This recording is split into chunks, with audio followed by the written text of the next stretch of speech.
Shalom anak-anak kami semua, anak-anak KB, TK, SD, dan teman-teman SMP dan juga SMK Kanaan Nusantara, dan juga pengurus Yayasan Kanaan Nusantara, seluruh guru-guru dan terlebih-lebih orang tua wali murid kami. Saya percaya kita semua dalam keadaan baik. Kita bersyukur atas pertolongan Tuhan kepada kita sampai pada hari ini. Tuhan sangat baik dalam keadaan apapun kita. Dan pada saat ini sebelum kita beribadah, saya akan memimpin kita di dalam doa. Ayo anak-anak kami semua, siapkan hatinya. Mari kita berdoa kepada Tuhan. Kami bersyukur kepadamu Tuhan atas pertolongan-Mu di dalam kehidupan kami. Kami bersyukur atas anugerah-Mu yang terbesar, yang terus melimpah di dalam hidup ini Tuhan. Sekalipun kami berpisah-pisah, ada di tempat yang berbeda-beda, tetapi kami mau menyerahkan seluruh kehidupan kami hari ini ke dalam tangan Tuhan. Sebelum kami memulai ibadah kami Tuhan, kami minta Tuhan hadir di tengah-tengah kami. Kami rindu ibadah kami pada saat ini memuliakan nama Tuhan. Terima kasih Tuhan Yesus. Hanya di dalam nama Tuhan kami berdoa dan mengucap syukur. Haleluya. Amin. Mari kita siapkan setiap hati dan pikiran kita. Pada saat ini kita akan mendengarkan kebenaran firman Tuhan yang telah disampaikan oleh Tuhan. Mari kita menyerahkan hidup kita pada Tuhan.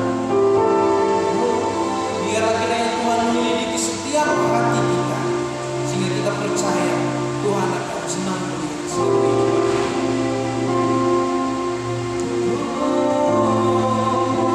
Mari kita siapkan hati kita.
Ibu dan juga siswa-siswi dari KB, TK, SD, SMP, dan juga SMK yang diberkati Tuhan. Pada saat ini kita akan mempersiapkan hati kita untuk mendengarkan sabda firman Tuhan. Dan mari kita sama-sama berdoa terlebih dahulu. Segala puji syukur kami naikkan kepadamu Tuhan. Kami percaya bahwa saat ini Tuhan hadir di tengah-tengah kami. Engkau memberkati ibadah kami. Engkau pun menutup bungkus kami dengan kuasa-Mu ketika kami mendengarkan sabda-Mu, agar kami boleh memahami firman-Mu. Kami serahkan Tuhan waktu pemberitaan firman-Mu ini ke dalam tangan Tuhan. Hanya di dalam nama Tuhan Yesus Kristus kami berdoa dan mengucap syukur. Haleluya. Amin. Pada saat hari ini renungan firman Tuhan terambil di dalam Bilangan pasalnya yang ke-13 ayatnya yang pertama sampai ayat yang ketiga. Dengan judul perikop yang juga sebagai judul dari renungan kita hari ini, yaitu ke-12 pengintai. Beginilah firman Tuhan. Tuhan berfirman kepada Musa, "Suruhlah beberapa orang mengintai tanah Kanaan yang akan kuberikan kepada orang Israel. Dari setiap suku nenek moyang mereka haruslah kau suruh seorang, semuanya pemimpin-pemimpin di antara mereka."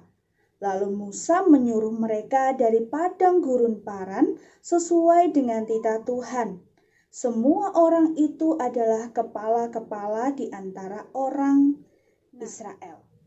Ke-12 pengintai ini diutus untuk mengamat-amati negeri Kanaan atau tanah perjanjian.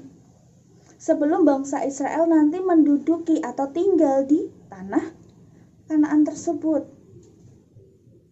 Tugas pengintai itu apa ya? Tugas pengintai tentunya adalah mengamat-amati, mencari tahu, menyelidiki, menjadi seorang pengintai.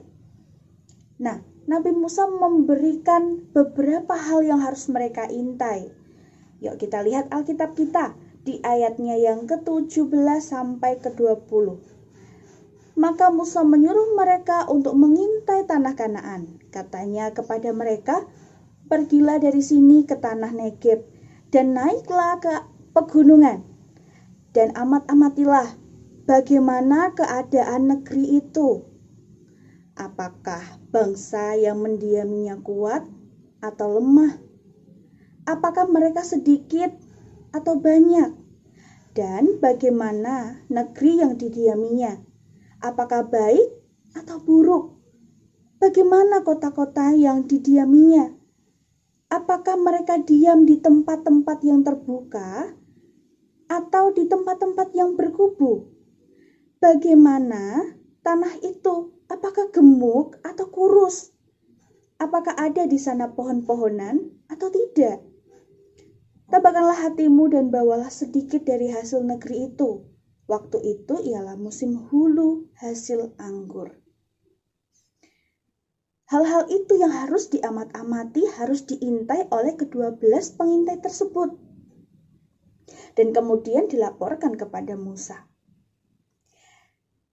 Kemudian mereka pergi ke sana. Lalu ke-12 pengintai itu pun mengintai dengan sungguh-sungguh.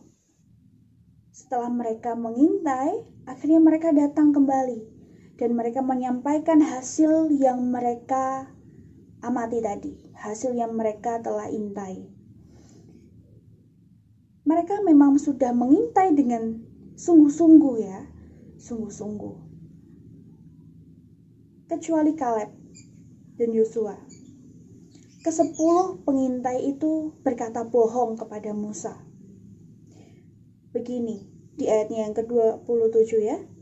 Mereka menceritakan kepadanya, "Kami sudah masuk ke negeri kemana kau suruh kami. Dan memang negeri itu berlimpah-limpah susu dan madunya. Dan inilah hasilnya, mereka memperlihatkan susu dan madu yang didapat dari negeri Kanaan." Ayat yang ke-28. "Hanya bangsa yang diam di negeri itu kuat-kuat, dan kota-kotanya berkubu dan sangat banyak. Juga keturunan Enak telah kami lihat di sana.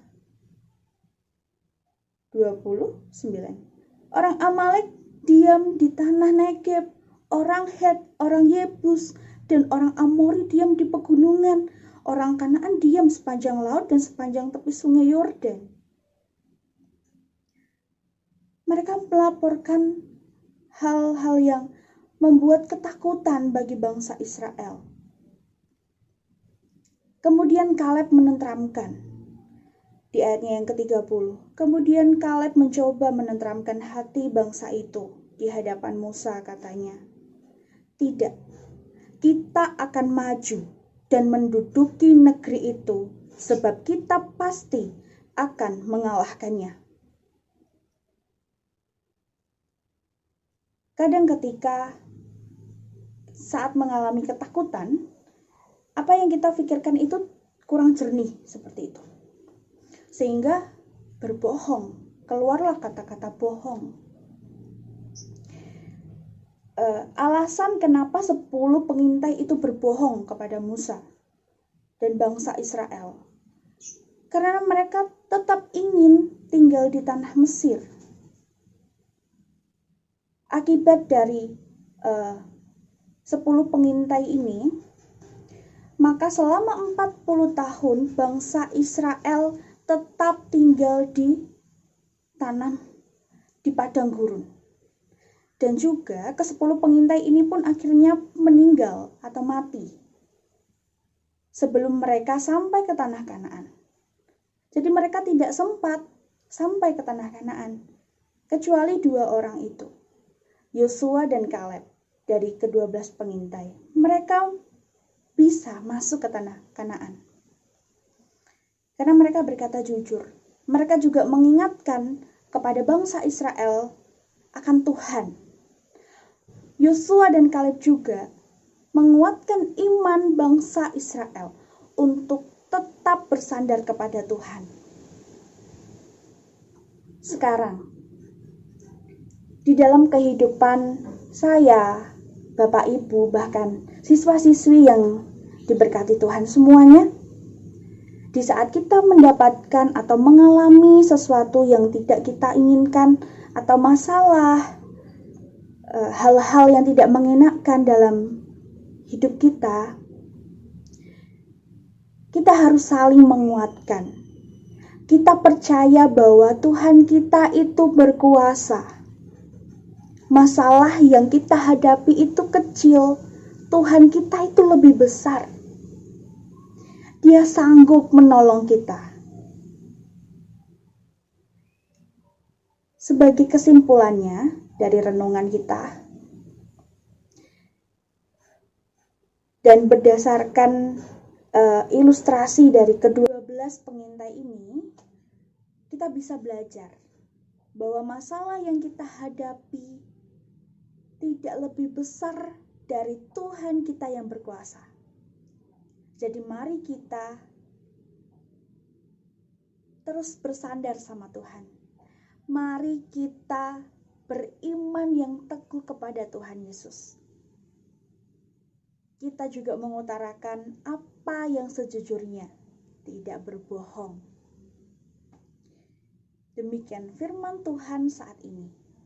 Mari kita berdoa.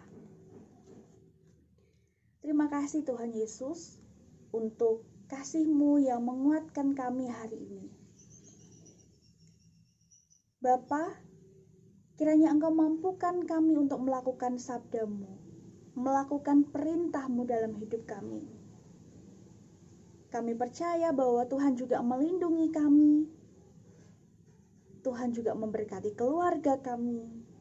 Tuhan juga memberkati studi kami, pekerjaan kami. Hanya di dalam nama-Mu Tuhan Yesus, kami berdoa, kami bersyukur. Haleluya. Setelah kita mendengarkan renungan firman Tuhan pada pagi hari ini, mari guru-guru, orang tua, wali, beserta siswa-siswi sekolah Kanaan, mari kita berdoa bersama-sama. Mari saya ajak untuk berdoa. Terima kasih Tuhan atas penyertaan-Mu, perlindungan-Mu sampai dengan pagi hari ini, sampai dengan hari ini Tuhan, kami boleh merasakan kebaikan-Mu. Kami boleh ada di tempat kami masing-masing dengan keadaan yang sehat Tuhan. Terima kasih Tuhan untuk kesempatan pagi hari ini kami boleh mendengarkan kebenaran firman-Mu Tuhan yang telah disampaikan oleh hamba-Mu Tuhan. Engkau yang memberkati setiap kami, apa yang kami dengar Tuhan boleh menjadi rema untuk setiap kami. Ajarlah kami Tuhan untuk selalu berbuat kebaikan untuk orang-orang di sekitar kami Tuhan. Ajarlah kami untuk selalu melakukan hal-hal yang positif Tuhan, hal-hal yang baik Tuhan. Terima kasih Tuhan, kami bersyukur untuk kebaikan-Mu, untuk kasih dan anugerah-Mu sampai dengan hari ini Tuhan. Kami juga mengucap syukur Tuhan untuk hari-hari ini Tuhan, kami boleh merasakan kebaikan, boleh merasakan hadirat-Mu, boleh merasakan sukacita-Mu Tuhan. Kami boleh ada dan diberikan kesehatan sampai dengan saat ini Tuhan. Engkau mampukan kami Tuhan untuk hari-hari ini yang semakin berat, yang semakin hari semakin tidak menentu Tuhan, tapi kami mau percaya Tuhan bahwa Engkau beserta kami, Engkau juru selamat kami, Engkau yang akan melindungi dan menyertai kehidupan kami Tuhan. Untuk saat ini Tuhan, kami menyerahkan segala aktivitas kami sepanjang hari ini Tuhan. Sebenarnya kami akan melakukan aktivitas kami Tuhan, baik yang bekerja maupun yang melakukan kegiatan yang lain Tuhan. Engkau sertai, Engkau berkati apa yang kami kerjakan Tuhan, bisa menjadi berkat untuk keluarga kami dan juga untuk orang lain Tuhan. Terima kasih Tuhan Yesus. Kami menyerahkan kehidupan kami menyerahkan keluarga kami menyerahkan seluruh yang kami punya Tuhan. Terima kasih Tuhan, Kau yang pegang kendali kehidupan kami, Kau yang mencari masa depan kami, mencari masa depan anak-anak sekolah Kanaan ini Tuhan. Biarlah mereka bisa melakukan dan melaksanakan apa yang mereka dengar dalam firman-Mu di pagi hari ini Tuhan. Terima kasih Tuhan Yesus, ampuni segala dosa dan kesalahan kami ya Tuhan. Kau yang tutup kudus dengan kuasa darah-Mu seluruh tubuh jiwa roh kami, Kau yang menyertai dan melindungi. Hanya di dalam nama Tuhan Yesus Kristus kami berdoa dan mengucap syukur. Haleluya. Amin. Demikian renungan ibadah pagi hari ini. Terima kasih, Tuhan Yesus memberkati.